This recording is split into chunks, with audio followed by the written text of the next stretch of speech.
built into the statewide LMS.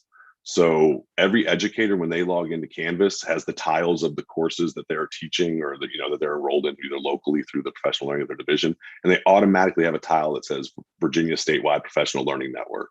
And when they click into that, they can pick what user group they want to join, whether it's math, science, elementary, ITRT, and they can have access to all that content as well. So that's automatic. But here, let me share the link for the portal in just a second. Hey, Brian, regarding the 6,000 free slots, I believe I heard you say that they are available based on first come, first serve. Is that correct? Yeah, and that's been the traditional model of Virtual Virginia, first come, first serve. It's not the best way to go about it, to be totally candid, because it does put those who get there first ahead of everybody else. But when you're talking about that scale of those number of seats, it is the most equitable way to do it statewide. Well, my only thought is, with the expanded use and interest in virtual education across the Commonwealth, is it time to maybe consider some kind of allocation so that each region has an opportunity, at least for a certain time frame, before you open it up to first come, first serve? We have looked at that, and there are certain challenges doing that, but all options are on the table going forward. That's one of the models we have looked at there. Okay, thank you. All right, thank you. Michael, we will continue the meeting with your updates, please. Yeah, well, thanks so much. And at this time, I think that that on our agenda is going to be the MOP approval process, and I know that Meg and Reggie are going to provide some detail on that. But let me set just a little bit of contextual background. And as you know, the number of students learning fully online in Virginia and being provided that instruction through a MOP has increased dramatically over the past year. When we started looking through the approval process and the application, and in looking at things like the data that was coming in from the providers and from the school divisions, actually, we noticed just some areas where we wanted to review the application process to make sure that we are ensuring a quality education for all kids in the Commonwealth. And so we found a number of areas. And so when Meg provides Meg, are you doing the update on that? So yeah, we're going to actually read half and half. Okay, great. So when Meg and Reggie do that, you'll see the areas where we noticed that there just needed to be some places, some gaps that would need to be filled in. There's some changes to, there was always missing, it never addressed equity. The application process never addressed SOL test administration. We also wanted to clarify some the types of data that were collected by MOPS. And so that has been really an essential part of our offerings to ensure, like I said, a quality education for all kids. In other realms, we've been working on some professional development to support virtual learning, and that'll be rolling out soon. And I'm guessing that Reggie and Meg will be talking a little bit about that at some point. And that is through a partnership with Old Dominion University. And so we look forward to providing those resources as well, free of charge to school divisions. And then as we begin to talk more and more about schools, virtual education, we know that the legislation in 1303, Senate Bill 1303, is and probably Ben could speak to it even better than I can, because I know that he's deep in that. But it does provide a door for all school divisions to provide, and it does say may at this point, right? Ben, it does say may when it's talking about a virtual option. And I do think that many school divisions will provide that virtual option as is, fits their model for kids. But as we look towards the future, I look back on some legislation that came through back in 2012. And I believe it was House Bill back in 2012, 1215. And it actually asked the department, the Board of Education, to establish standards of accreditation for public virtual schools and for students that enroll full time. And so we're going to be asking for your advice today on what those standards might look like for kids. And I think especially for school divisions, and I think especially, I think we need to focus in on the areas of staffing, class size, teacher load, and kind of revisit that and think about how it might look differently, or should it look differently in a virtual setting. And so with that, I'll turn it back over to Reggie. And I just appreciate, again, all of your all's work. And a final thank you to Brian Mott for all of his flexibility and leadership in providing the statewide LMS through Virtual Virginia. I know that he and I have spent more time talking and getting to know each other virtually than we ever anticipated over the past year. We've spent a lot of time, but I really appreciate his flexibility and his leadership with Virtual Virginia. So with that, I'll turn it back over to Reggie. Thanks. Thank you, Michael. Appreciate that. And we'll start sharing again. And Meg?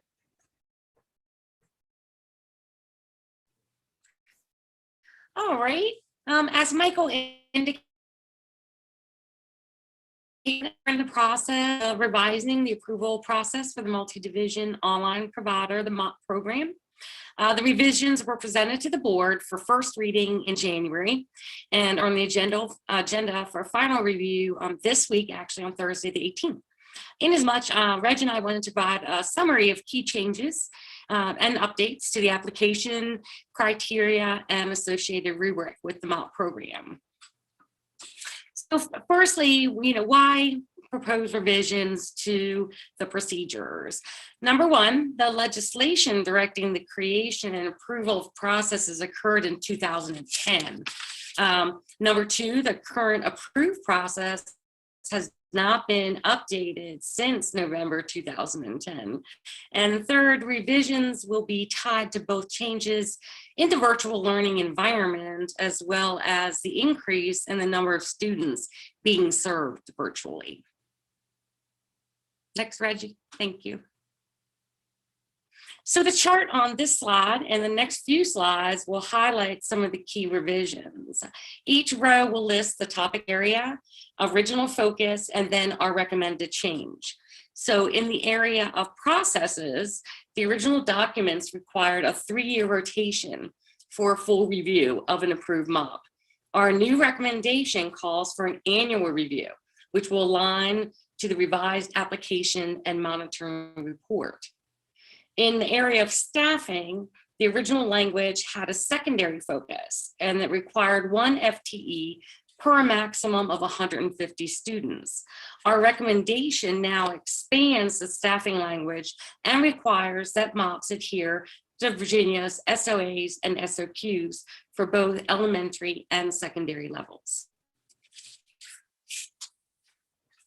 In the area of data and reporting, the current version indicates that MOPs provide student participation and progress data to the local school division.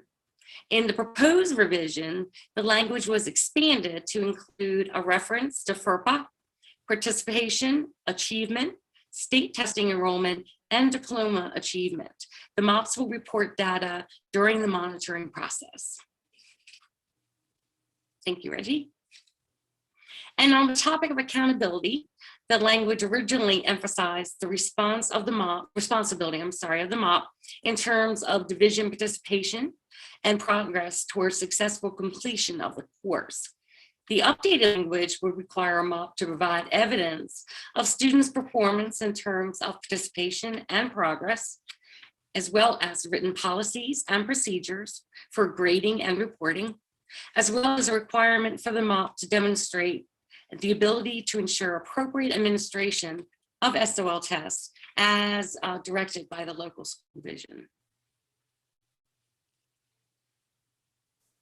I think Reggie will start with equity Yes. next. Thank you, Meg. As Michael mentioned, in our original documents, we did not have language that expressed equity. So we wanted to provide some new language that ensures a diverse representation of racial, ethnic, language, religions, and validate all of our diverse groups within our different rings of culture. As well as student services, we always think of students with disabilities, but we did expand the language to include English learners, gifted, minorities, economically disadvantaged. And we wanted to ensure that these equity-related policies and practices across Virginia were provided for all students. So we just had clarity to that language. As far as technology, we wanted to expand the language to course delivery management system and our response time and the staffing so that we have a relationship between the MOP and the school division and ensure that students and parents and all of those in the school division had contact information and that there was communication between the MOP and the school division. And lastly, as far as course alignment, we wanted to ensure we've had this percent, 90%, but we wanted to clarify that all strands, objectives and concepts and competencies and skills that are listed in our standards of learning are represented in the courses online so that we can ensure that our courses meet qualifications for Virginia Department of Ed. As well, we wanted to make sure that we were able to review and have access to these courses so that we're able to review any curriculum materials and observe instruction that's happening with MOP delivery of courses. So that concludes our presentation for the MOP updates. If you have any questions, of course, you may email or call us directly at the Virginia Department of Ed. Reggie, I'm just going to add one last thing to that.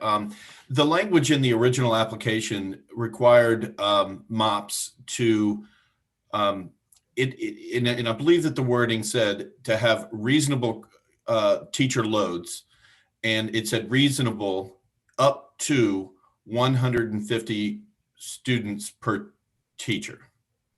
And I think it's really important. That was written at a time where most of the courses were offered to kids in 6 through 12. So that's, I think, why the flexibility was given up to 150 to 1 to kind of reflect the teacher loads on the secondary side. What it didn't specifically address were class sizes in the elementary. And I think that we all would agree that we need to be very explicit about that. The word reasonable, of course, is wide open and subjective. And what's reasonable for a kindergartner may not be reasonable for a 5th grader, which may not also be reasonable for an 8th grader. So I think that there is a difference. So right now, the application process does point back to SOA and SOQ and replaces that reasonable up to 150 per teacher. And so I just wanted to bring that kind of to the surface because I do think it's very important. I know that some providers are providing a teacher-student ratio that's a little higher than that currently. Thank you, Michael, for those additional comments. Do we have any questions before we move to our next presentation? All right, you may also put those in the chat and we'll be happy to provide answers. All right, Mr. Saunders, let me get the PowerPoint. Okay.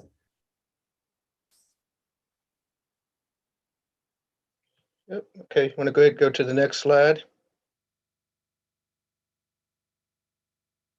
Okay, thank you. All right. So the digital learning standards of learning replace digital learning integration standards of learning, replace the old computer technology standards of learning that focus primarily on the use of technology while the relevance to learning and the appropriateness of chosen technologies was often secondary.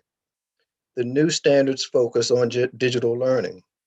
So I want to go over just what is digital learning, followed by the components of the standards, possible ways the agency is working to support their implementation, and finally, what schools can do to support the implementation. Next slide. This is a working definition of digital learning that is based on 7 roles that students function in during digital learning. These 7 roles are the strands of the standards. You can see those 7 roles in the blue text of the definition. Digital learning is the use of digital technology resources that contribute to a deeper learning experience for students by empowering students as learners to improve their functional literacy as digital citizens capable of constructing knowledge, designing innovative works, thinking computationally, creatively communicating, and collaborating with others locally, regionally, and globally. Those 7 roles are empowered learner, digital citizen, knowledge constructor, innovative designer, computational thinker, creative communicator, and global collaborator. Next slide.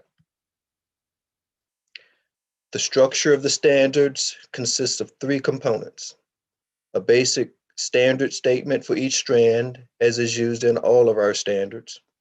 Number 2, learning priorities that expound upon the standard statement while also showing relevant 5 C's from the profile of a Virginia graduate that a learning priority connects with or addresses. For example, a learning priority for the digital citizen standard would have a connection to citizenship, which is one of the 5 C's. A learning priority breaks down a standard statement to show specific skills and knowledge that the teacher and student will understand as being a priority during the learning experience. The third component is a grade band performance indicator. The standards are divided into 4 grade bands: K2, 3, 5, 6, 8, and 9, 12.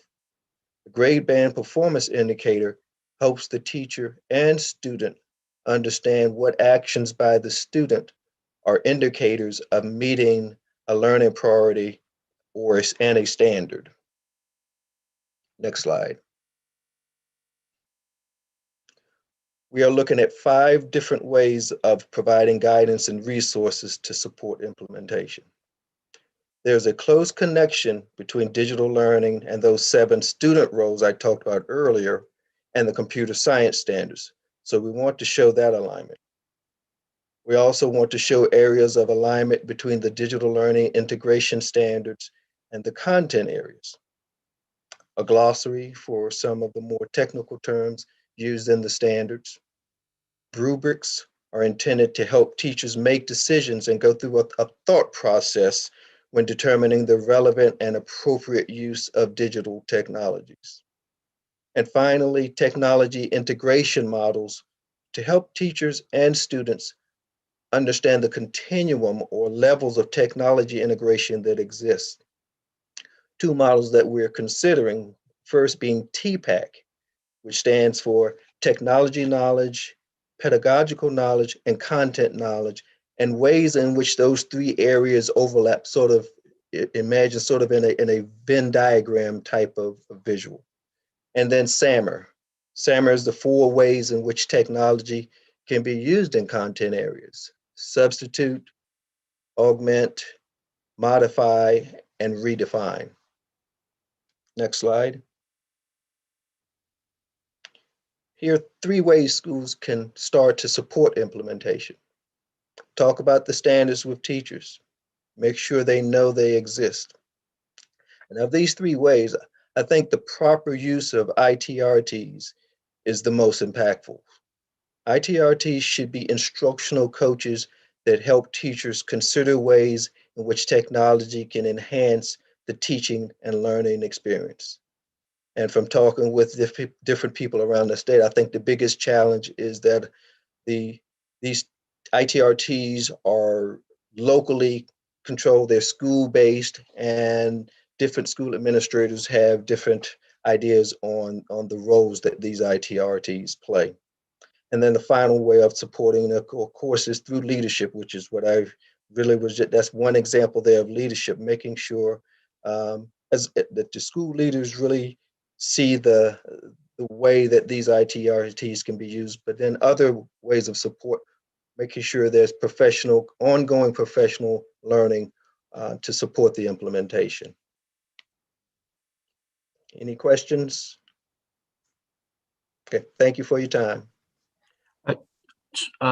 Mark, I had a quick question / comment. I think that's fabulous. What caught my attention was around the areas of like the rubrics and outcomes. And I think there's a real opportunity here to connect what you've described in these standards to the earlier presentation around the statewide LMS, and that if those outcomes were in a machine readable format that could be in the the statewide LMS as outcomes, it provides divisions really good tools for measuring when those experiences are occurring and how students are doing relative to those standards, through the outcomes rubrics functionality in the LMS. So if there's opportunity to have those standards in the state LMS, that would be really powerful for schools to be able to measure those things. That's a great idea, and I'll make a note of that. Thanks for sharing. And Ernie, to speak to that, we've actually completed them. We're just validating them now. We've created all machine readable standards of all Virginia standards in case format. So they're going to be published on the IMS Global site for free. We're going to ingest them in the LMS, but we're also going to make them available for vendors as well. So we know a lot of vendors are going to be coming into the space offering resources to divisions. We want to have those machine readable standards openly licensed and free. So we are just in the process of wrapping that up now. Excellent. Thank you, gentlemen, for sharing that. That's great information. Let's see, our next presenter. Susan, Dr. Clair.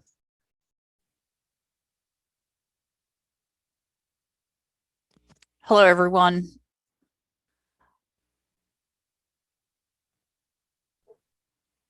Just to talk a little bit about funding first, and how technology funding, especially with information technology, is impacting teaching and learning. The department has administered $27 million in vision grant funds to support technology infrastructure used for, and this is a key word, off-campus or internet in the home learning, and to support either off-campus or home internet availability. So that's $27 million in CARES Act funds. So just keep that in mind. Most school divisions applied for vision grants and were awarded a certain amount based on evaluation criteria. Now, another major event that just occurred last week was the 7.1 additional funds for E-rate, which is coming very soon. And most of you understand E-rate as being the funding that supports on-campus technology infrastructure. But the Biden administration approved that $1.9 billion legislation, and out of that $1.9 billion, 7.1 billion will go to E-rate. And again, that is to support off-campus internet access to close the homework gap, or as my colleague Meg and I talk about, learning at home gap.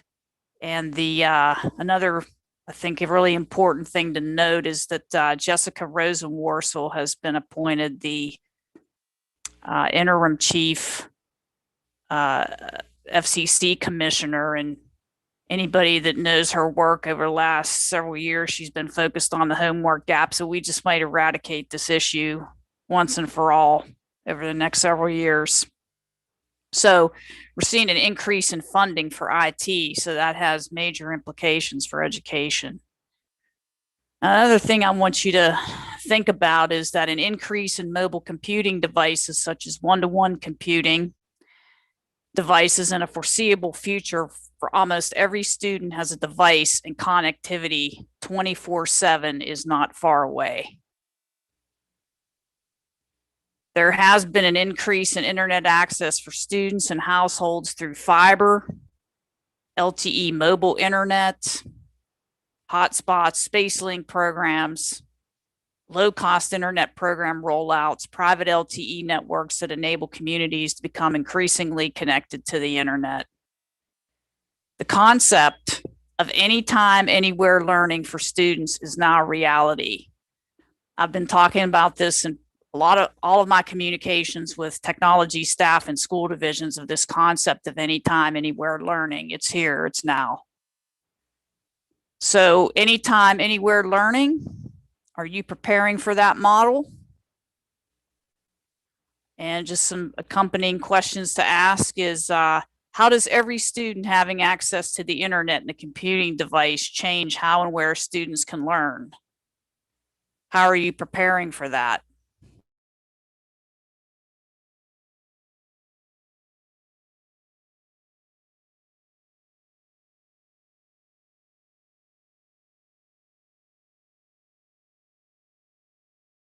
Another thing I've been talking about is hybrid networks, where school division technology leaders now have to manage two networks. They have to manage an off-campus and an on-campus network. So it's becoming more diverse. And of course, the increase in devices, internet bandwidth, and the technology infrastructure that schools need are going to impact education. So I would take those questions that I just posed, and especially to school division superintendents and other school personnel that are in the planning process, to really kind of address those questions and see what potential solutions you have. That's all I have, Reg. Thank you, Susan. We appreciate the presentation. I think that there was something posted in the chat. Dr. Kaiser. Yeah, I see that question, and do not know at this time. All right. It was just announced last Thursday or Friday, so more information will be forthcoming. But it's an additional funding source that schools will have, and the FCC will make regulations around this new funding.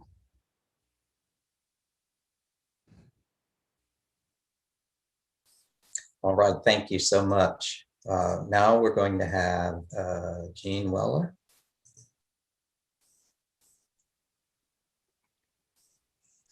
Hi, everyone. I'm just going to give you a quick overview of the last year with Go Open VA, because we launched just a little over a year ago. Just to remind you, Go Open VA is our openly licensed resource repository, meaning that all of our resources are available for teachers to adapt them for their own student needs, and then to also reshare them so other teachers can benefit from the work that they've done. It's kind of like trying to keep people from reinventing the wheel over and over and over again. We are a teacher-facing resource, meaning that we focus in on what teachers need, and less so on what students could interact with directly, though of course anybody can get to the site, so any student can get there and use the resources directly if they wish. And I just want to reiterate that because this is these are resources that can be adapted by teachers, then it allows teachers to very quickly grow as a professional and to incorporate new ideas, new research, things like culturally responsive teaching or adding SEL components, all those sorts of things they can do much more quickly than they can with resources that are copyrighted and keep them from editing or adapting. So just over the last year, we've had, 583,000 or so page views. This is from our Google Analytics here. We've had 20,000 or so searches. We've got 14,000 plus users, and we've added 5,600 resources on the site. So that's just some numbers to keep in mind. Knowing that COVID kind of helped us because, of course, everybody wanted to go online and use some resources, but it also hindered us because a lot of people like to have that face-to-face training that we weren't able to do. And we had to switch for a new system. We had to switch directly and only to online support. Okay, Reggie. Just so you know, over the last year, we've added the following providers of information. Our biggest goal is to get individual teachers in Virginia providing resources, because that's really where our strength is going to be, with Virginia teachers creating resources for Virginia teachers. However, there are a lot of great OER out there, and we have been able to incorporate those into Go Open VA so that teachers can find them in this one system. They can do a search and they can find lots of resources from different experts out there in the field. We were really excited to have Georgia Virtual's information. They have a bunch of great courses too. Modules, basically. It's mainly modularized, and so we're excited to have that on there. But we also are very excited to have a lot of Virginia institutions coming in. So like the Virginia Geographic Alliance had some great resources. And Loudon and Chespi worked together to create the Virginia STEM pipeline, which is all computer science and engineering and things like that.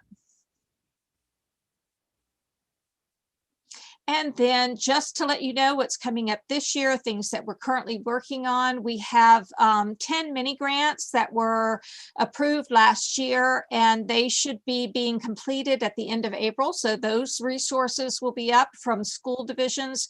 We asked that school divisions create materials that they needed for projects in their own school division. And so we're very excited about what's coming out of there. We're also working with the Carter G. Woodson Cooperative project to update materials incorporating the new African American history course objectives, as well as the changes to the history social sciences SOL from the Governor's Commission. We're doing a small pilot project with the Virginia Association of Museums and Hanover County Museums, where we are helping small museums or archives or libraries come online with OER.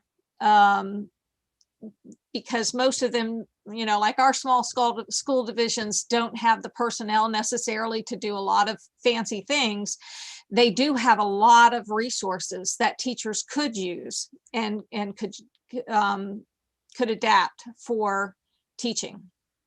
So we're trying to help them as well as help our teachers. We are going to continue to upload VDOE materials. We've got a lot of learning resources that can be used by teachers, and we're trying to put them all in one place and make it easy for teachers to find them. We are working in the Department of Learning for high quality instructional materials evaluation. So we're going to incorporate that in our resources as well. And of course, with culturally responsive teaching, one of the things that we're trying to do working with our Department of Equity is to develop some tutorials to help teachers learn how to look at resources, their own resources, or resources that they're already using, and figure out, how do I adapt this, change it so it becomes culturally responsive. And that will be in conjunction with a lot of professional development that various universities are doing around the state. And then we're also focusing on professional learning opportunities that target the idea of mutual mentoring by teachers, meaning that you don't have to have the one mentor teacher along with several mentees, but that every teacher brings something to the table. Every teacher, especially at this time when everybody's trying new things and nobody really has the rules down, but we're all trying to learn at the same time, that teachers can share with each other, and by doing so, grow along with each other very easily. Continuous improvement really is our goal. Okay, so I think that just wraps it up. If you have any questions, obviously feel free to ask. Gene, so at the district level, we try to encourage that crowdsourcing, teachers contributing the best content as well. And I think one of the challenges, is we're trying to develop that culture of contribution internally. Is like where do you encourage teachers to put the content? And so divisions have their internally developed repositories. There's the Go Open one, and now there's also the Canvas Commons within the statewide LMS. And so it's hard to get teachers to contribute one place, and multiple places is even harder. Right. So, I'm just, interested in landing that idea of, what is the relationship between the Canvas Commons moving forward in a statewide learning management system and Go Open? Do they become one thing, or are we drawing a clean line between why would I share here versus here type thing? And I'm not asking you to answer necessarily. I just wanted to land that thought that, it's tough to get teachers to share one place. Multiple places is even tougher. And I think that's something that Brian and I would have to share with each other. I know that there's an LTI connection from Virtual Virginia right now into Go Open VA, so that teachers who are developing courses can easily find resources in Go Open VA. And I think a lot depends upon what the Department of Education's emphasis wants to be, as far as, do we want these teachers to be encouraged to be very creative and to try new things? Or do we need them to fit into a pre-existing model? So that's a big question. It's not an easy question to answer.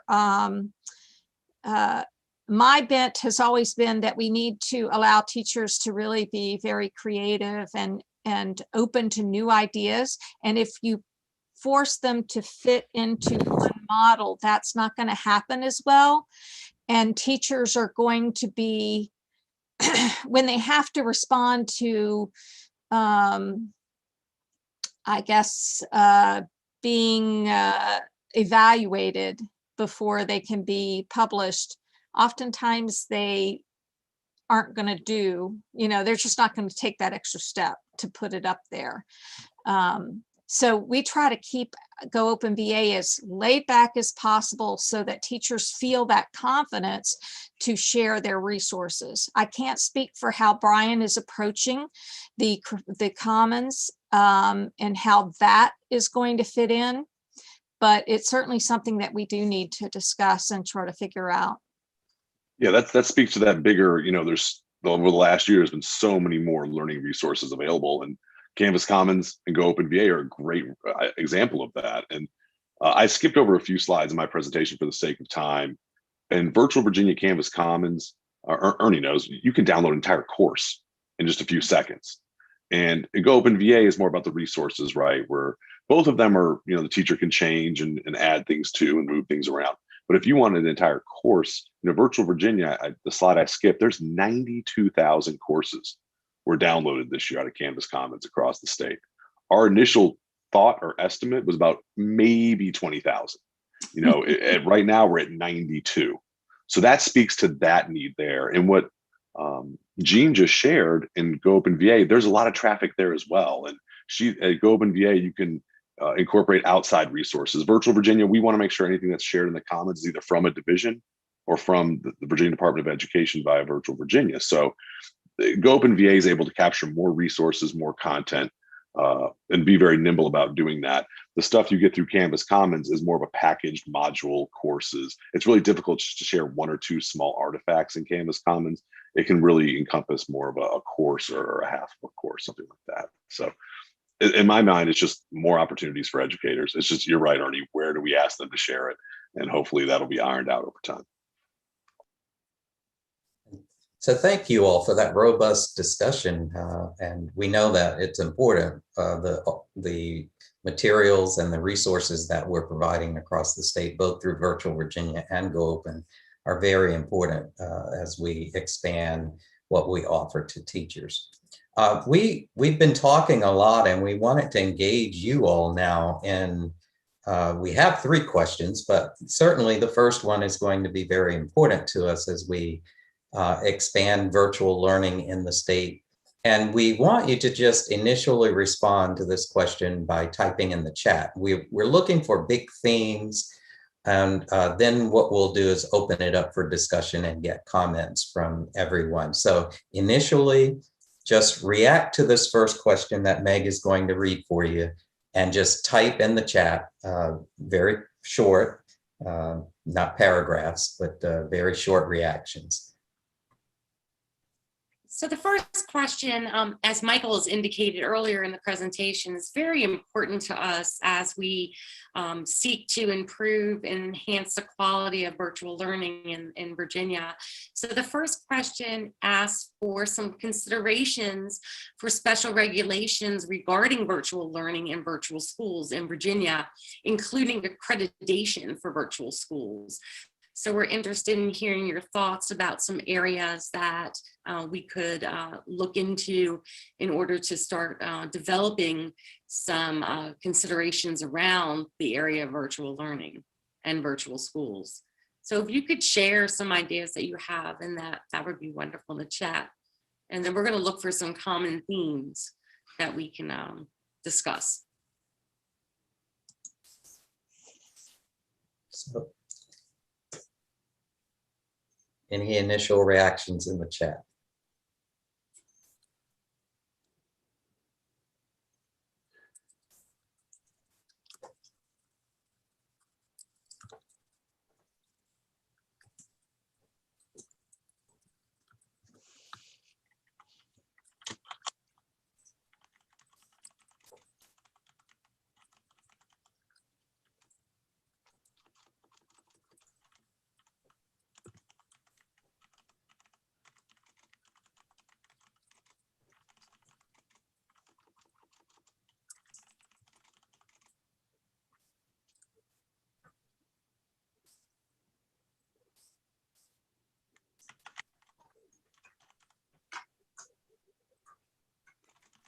And I went ahead and I put the question in the chat as well, since the slide is down. That way, if you wanted to look back at it, I went ahead and typed it in.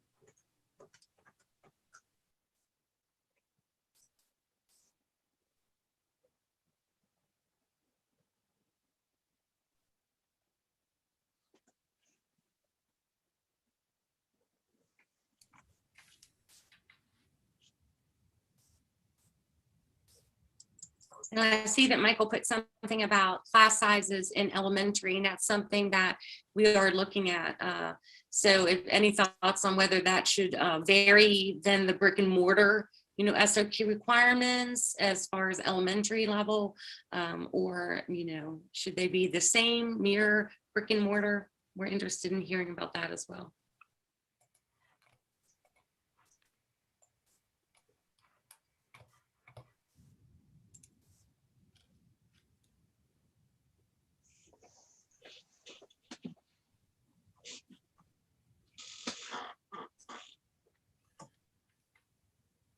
So just to add into that just a little bit. So right now, K1, 2, and 3 have your size should be 24. Now the SOA does allow for one class being a little bit larger. And then 25 in grades 4 through 6. And then 24 in secondary English classes.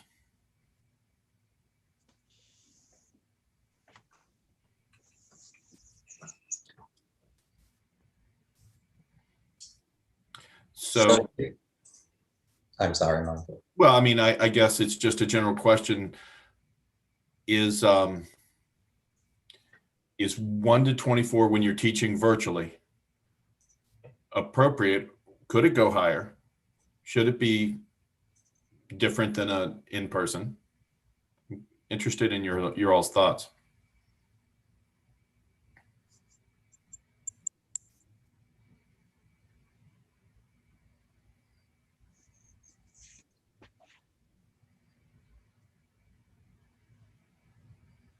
I'll start. We follow that, those numbers. So, and we're comfortable with that with our educators.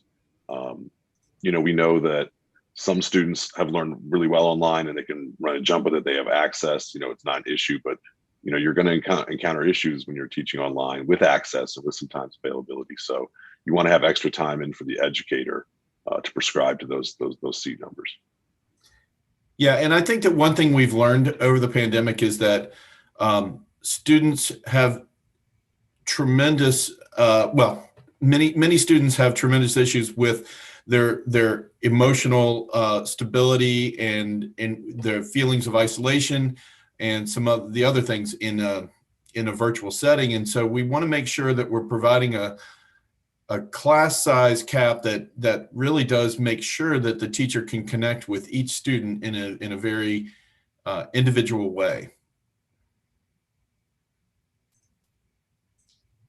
I think if you're making some assumptions that elementary school will be largely synchronous, whereas at middle school and high school, that may deviate a little bit.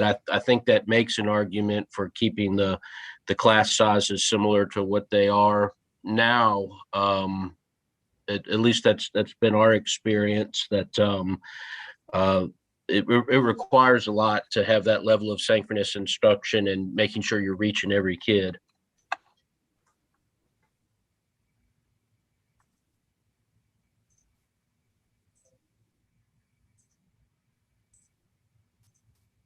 So we have some, these are some basic themes that you've provided to us. So if anyone want to speak to any of these, as we've done with the elementary class sizes, feel free to unmute.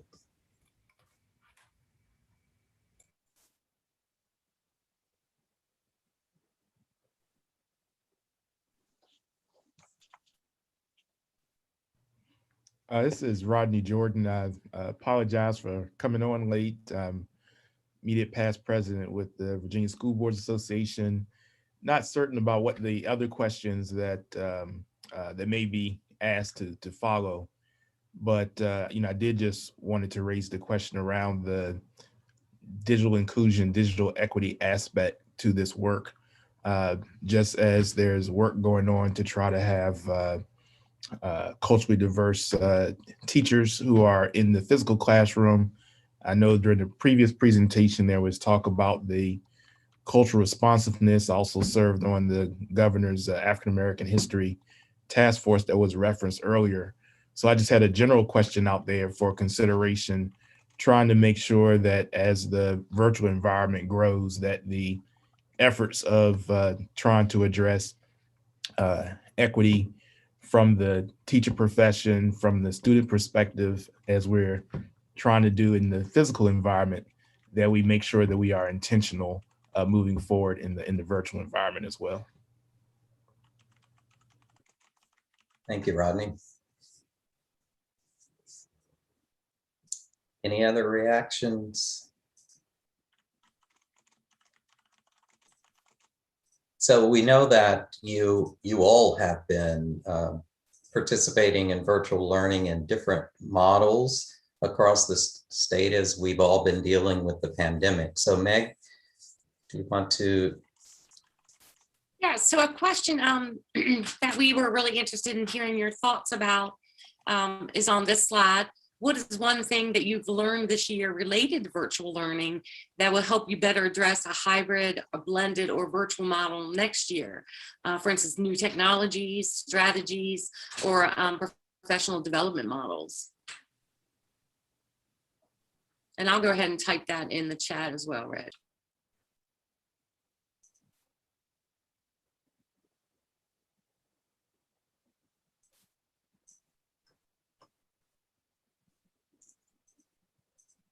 So as you've experienced different models that you have within your divisions or those agencies that work with school divisions across the state,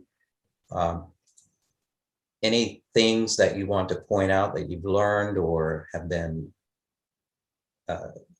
have worked better than others as you've been able to apply these models of virtual learning, hybrid, blended learning across the state? And you may just unmute and feel free to respond.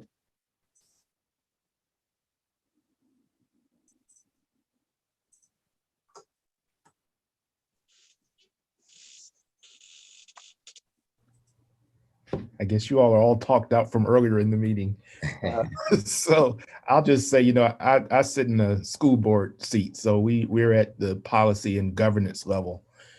I would think one of the things that would be helpful from a policy perspective is getting good data from those who are implementing this type of environment and working in this type of environment, what we're actually seeing in terms of student outcomes and student participation rates and teacher effectiveness, so that we can have good data from the school board perspective. So if there are recommendations around changing in policies or investing in technologies that get recommended to school boards, that having that good data around what the experiences have been, especially during this pandemic, how it can help us in making good decision making as we deepen the effectiveness of these models or expand them. You know, Reggie, my thought as I listened to Rodney and others and just ponder these questions is that, I'm not directly connected to a single school division right now, but I think this past year has reinforced or maybe reacquainted all of us with the need to consider individual children as opposed to cohorts of grades or even classrooms that we want to get to a certain point at a certain time just because it's organizationally savvy. And so through technology, through varied options of delivering instruction, we've learned that children across the spectrum learn in many modalities and can be taught in many modalities. And I would, this may be at the 10,000 foot level, but in addition to addressing the individual needs based on where students are, that as we go forward, as we move out of this climate that we're in, that we don't recreate new boxes that we expect everyone to walk lockstep in. I think it's going to be critical that as we think about regulations, that we might need to give the reopening some time before we start thinking about regulations, Because when school divisions return next year, they're going to have different tools in their toolbox, and they need the flexibility of making some local choices and local decisions that serve their communities. And then maybe a year, 2 years down the road, we can think about trying to create a framework that seems fair based on what we've learned. But if we step out there now and try to make too many decisions on what should and should not be done, I think we're going to stifle a lot of creativity and innovation at the local level. Thanks. Thank you. We appreciate you sharing. I just wanted to let you know, thanks to those of you who have posted in the chat as well. And we understand. And as we talk about regulations, we're going to be talking more about full-time. Those students who want to be full-time virtual, or school divisions have been asking about what happens if we want to have a full-time virtual school within our division. So we're looking at those regulations that help school divisions across the state form those kinds of academies and virtual schools and more of a full-time model. And these are great discussion items. For example, the one about turning cameras on for attendance. Some school divisions have requirements that students have cameras on and some off. And then we look at the different skills that students and teachers and administrators need within the divisions. So we know that it's important that we continue to provide professional development in that area. And then, of course, clear expectations across the state. So maybe we can learn from each other as we talk about expectations for virtual learning and what the different kinds of expectations that you can have for the different models of virtual learning. So we appreciate your feedback, and we certainly will take these things into consideration. I want Brendan, or as we, if you have any final thoughts before we close, Michael will have a final slide that I'll put up, and we'll have you close to be mindful of our time this morning. Sure, just from myself, as many of you are aware, I am somewhat new to the DOE, but I'm not new to virtual learning, having been in and around it in one or another format for a while. I think that there are some challenges that we have in order to find the best way to put it out as equitably as possible. The challenge that we have is the fact that there has to be equity, and that we have to be able to provide a platform that as many people as is possible can get to. But coming from the outside to the inside, I can see both sides of a lot of questions, and I think that we want to have as much innovation as is possible, but at the same time we again have to go back to equity. And I think that that's a very fine balance that we need to do, just as virtual learning is exploding. I think that there's a lot of good questions, there have been a lot of good thoughts, and yeah, thank you for the feedback, and thank you for everyone's attendance today. Excellent. Thank you. And just put this last slide up. Just a reminder that our next meeting is in September, and we will continue to keep the mailbox open until March 25th for any feedback, for those of you who are watching live stream. Michael? I just want to say thank you very much for everyone's input. I know that Ben, I absolutely understand and respect your opinion about, regulation can stifle innovation. It really can, and I'm 100% in agreement. What I worry about is not setting a minimum expectation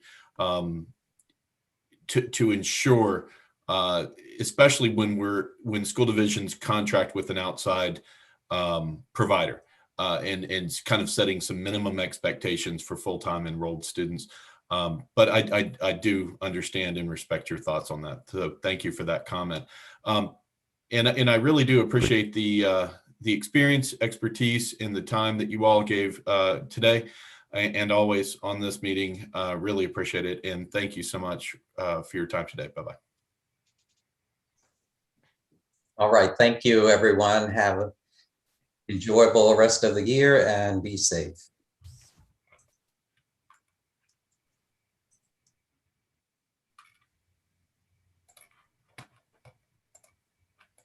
Okay, good job, guys. Thank you. Yeah, I was surprised we didn't Appreciate it. get Gotta more get- feedback during that section. Yeah, me too. I mean, like, Yeah. the word higher, lower, like for class sizes. And to Ben's point, I mean, I understand exactly what Ben's saying. However, we've had a year of, we started out 80% of the students in Virginia were fully virtual. And we've had a year of this, and I didn't want to kind of get into this, but how much time do we need before we need to start saying, okay, what did we learn and what are we going to do with that knowledge? So I'm, I don't know. So I did some digging, and apparently these conversations about the virtual school regulations did start in 2012 after that legislation came around, and you all may have been there. And then it actually went to the Board of Ed for a work group meeting on March 27th of 13, I found out. Now, that was still under McDonald. Then in January of 14, McAuliffe came on board. And that's when things kind of, I don't know exactly when they stopped, but there's no trail after the March 27th BOE meeting about the work group on that. Because the NORA, what? We talking about Virtual school regulations. Well, virtual schools as in full-time though, right? Full-time enrollment, yes. Yeah, yeah. And I wanted to help clarify that, because I think when we say regulations, they might mean what they're models of blended learning. Right. Versus virtual school regulations full-time. Yeah, maybe. Yeah. Yeah, I do remember you saying that. Yeah. I don't know. So it may have been a political decision not to continue going down that road, but we are going to open up a NORA with the board in April. Mm-hmm. Just so you know, I've been told. And so it'll be a board item in April. And so I don't know what that leads to, but I'm sure that we'll have to get, we'll get stakeholder groups, and you all will be involved in that. And then we're going to have to develop. I mean, I think the biggest thing is really class sizes. I think that, and then you think about staffing, like, do you have to have a librarian? Right. I mean, there are some, I think school counselors are a no-brainer. Like that's not even a discussion point. It's things like the librarian that becomes a question mark for me. Yeah, and we've added to the document that you gave us to edit. And so we've added some things, and we'll continue to add to that as we brainstorm policies and things. All right, I see. I could see a librarian. I see they were still live on YouTube. So, yeah, this discussion honestly is important to have. I do understand Ben's concern. Yeah. Yes. So thanks so much.